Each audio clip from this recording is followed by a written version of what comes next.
The mystery is what really makes Jack stand out as one of the coolest characters in gaming. That and the chainsaw arm. Jack Cayman is a special breed of super stereotypical hardcore cool. He's 65% leather, built like a brick house, has cool goggles and a voice that's mostly gravel, and he breathes one-liners. But the person Jack is takes a back seat to the role that he plays in MadWorld, what that role is to those in Deathwatch looking on, what his role is to the bureau he works for, and why he's actually there. And all of those take a back seat to the role he plays for us. Jack is really good at violence, maybe one of the best to ever do it. And we feel that in the way that we give direction with our controls to what are effectively Jack's instincts. He knows how to stuff a guy his size into a barrel, and he's strong enough to launch someone a block away with nothing but a baseball bat. So the breadcrumbs are there. Jack's an expert, stealing bosses' weapons and using them against them, making his most significant takedowns as dramatic as he can, and varying them from pack to pack. This is a veteran, someone who can knock a werewolf? I don't know what the shamans are. Someone who can knock a werewolf flat on his back and make the split-second decision to chain him to his bike by the collar and draw a big red donut on the ground with it. It's absolutely brutal. There's no way his outing in MadWorld is Jack's first rodeo. He's too good and he's too comfortable picking dudes in the same size category up off the ground and impaling them on buses. It's a bloody action game, New. Relax your brain for a bit. He can pick up dudes like that and do the things he can because he's the vehicle for us to enjoy the game through. He's constantly the strongest thing on stage because at the end of the day, this is a power fantasy, and a damn good one at that. But the precedent is still there from the very beginning and stands out in bright red. Jack is not a normal contestant. He's got the strength to take Little Eddie's ball and chain away and pummel him with it, he has the proficiency to pick up the Shogun's unwieldy chainsaw staff and do this to him, and he's got the killer instinct to pick up a weaponized wind turbine off the ground and use it better than its original user. But there's nothing wrong with putting on a show. I'm here for it. But the shows Jack puts on are way too spectacular, and he leans into his cog in the machine role a bit too willingly to not put me off.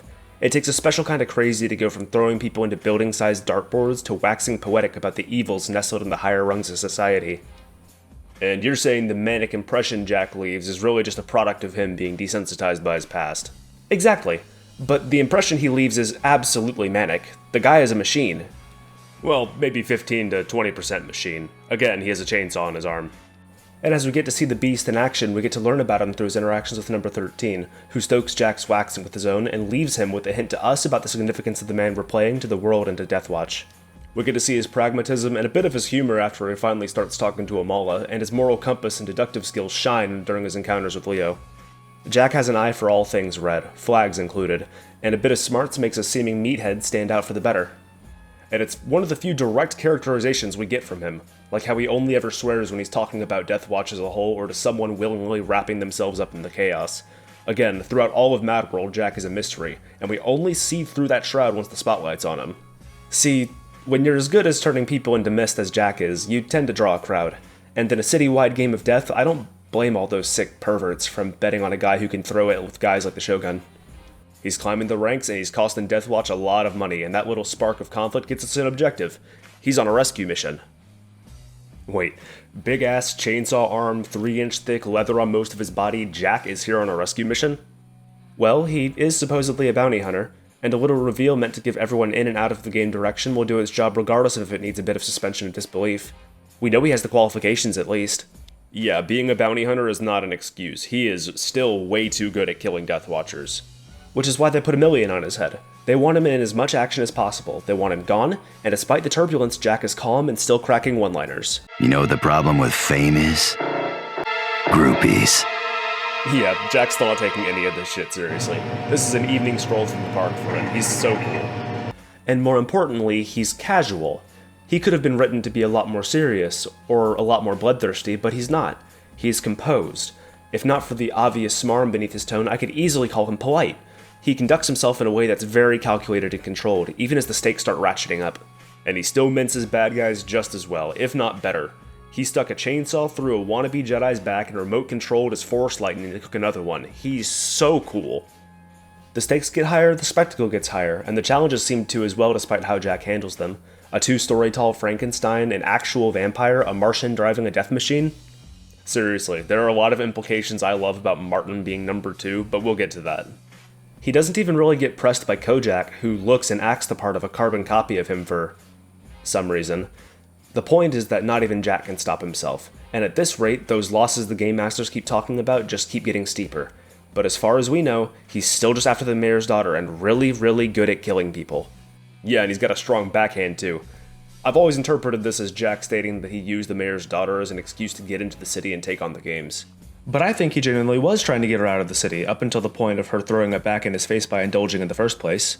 Regardless, it's clear that she's not on the list anymore. Jack is still going deeper, and he still can't be stopped. And it's at this point that the pieces are laid out in front of us.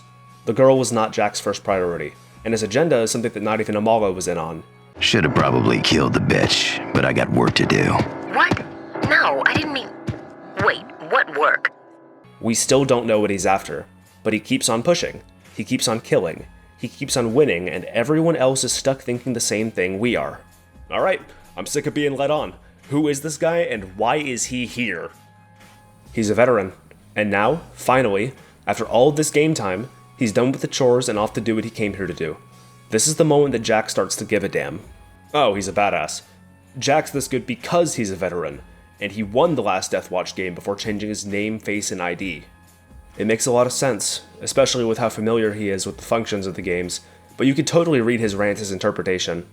He's just here to knock another one out, or so he says, and we never quite learn why. I think he's just morally repulsed by this sort of thing. Well, I think Jack gets a kick out of it. And it doesn't help that both of those are constantly supported. Jack's a morally gray character, but I don't think there's an exact shade to it, just that it really, really heavily leans black. Which leaves the facts in a face. He's a rough and tumble, one-liner spewing, beast of a blood artist with an eye for fashion and a mysterious past. Jack the person is almost non-existent to Jack the contestant, Jack the killer, and Jack the chaser. And we only ever see him crack once. It's jarring, the most emotion we ever get to see out of him, shouted out in defiance. In defiance of Deathwatch, his role as a chaser, what? Because this is him cutting loose for an instant. And it's either in service of his mission, and giving his all to bring Deathwatch down, or in service of himself, that from here on he's really going to start enjoying himself. Come one, come all! Got 3 of these games under my belt. Why not make it 4? Just don't get cocky. Who wants a piece of the champ? And the stars align. Oh, he's a badass. That's why he's so good at killing people. Forget first, this isn't even his second or third rodeo, and that assurance at a time when we as a player should have all of our skills locked in is proof that we haven't grown stronger. Jack's been holding back. There is nothing laid out in front of him that he isn't ready to carve through, and for whatever reason it might be, Jack is going to make it to the top. But first, we have to fight our way through a gauntlet of recurring bosses, just hammering in our own growth and Jack's full strength, and it all culminates with a one-on-one encounter with a piece of shit pimp who's been egging us on from the top of the leaderboards the whole game. The Black Baron is not a compelling character, but as an icon I think he scores a lot of points. An icon for Deathwatch, not for actual people to look up to. This is a man so wrapped up in the insanity of MadWorld that he defies any and all ideas of sanity. He's the mastermind behind all of the mini-games throughout the levels, mini-games where he's always uses a demonstration to show the player how they're supposed to pack up other contestants, and every single time he struts back out having never been better for it all to happen again. The Black Baron isn't too deep. He's sitting crisscross at the bottom of the abyss, and I don't think it's a coincidence that when the gloves finally come off, he and Jack share a very, very similar color profile. No, come on, the game's in black and white and red, everyone shares a color profile. Yeah, but they're mirrors. One climbs up from the bottom, one sits up at the top. Jack's dressed in mostly black with a line of white going down from the top of his head to the end of the opening of his jacket, while the Baron is the opposite, going topless behind that gaudy white pimp coat.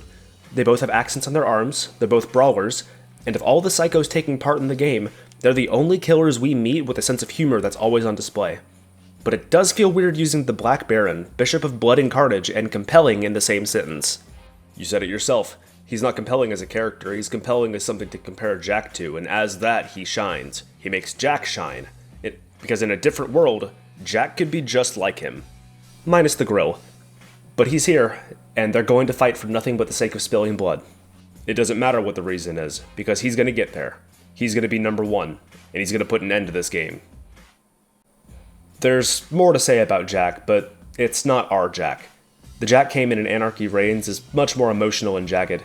He gets to show who he is mostly through his interaction with the Blacker Baron. His quips aren't quite as charming, and the tone of his voice and actions lends itself to a kind of gruff and aggressive action game protag that Jack stood out when compared to in MadWorld.